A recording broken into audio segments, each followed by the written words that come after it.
It's time to unbox another parcel. This is from bookshop.org, so this is for my regular bookshelves rather than my retro bookshelves.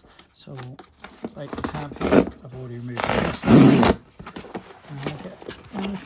So bookshop.org, if you're not familiar with that website, is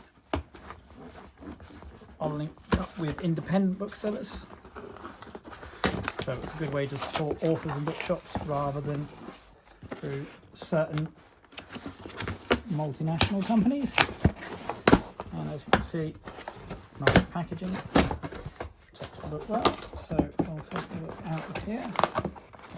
And I'll leave the order note to one side. So I'll move that out of there and up.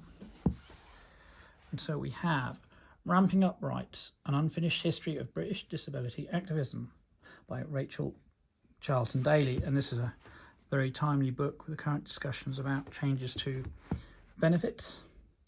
A must read for anyone who cares about equality, justice and fairness. Young people should be taught this book. It gives voice to the voiceless with grace and elegance. A vital overlooked history. We can make a better world. Fascinating, rigorous. Book of rage, power and hope. If I could go back and give newly disabled me this book, she would have felt less alone. So, 100-year history of enraging injustices and inspiring campaigns. The fight for British disability rights isn't over. From the crippled suffragette to 80s punks chaining themselves to buses to campaigners taking a stand online, this book celebrates the amazing activists and protest actions behind the UK's long battle for disabled people's right to live. Rachel Charlton-Dailey highlights a shockingly overlooked tradition of disabled struggle.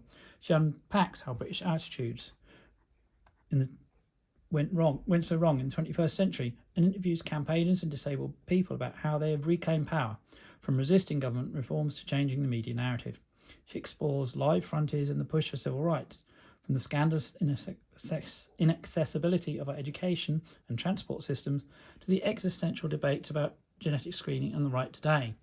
In this powerful book honouring past disability activism becomes a call to action. Charlton-Dailey shows readers how hard and how often disabled people and their allies have fought and won. She gives them the energy to keep fighting back.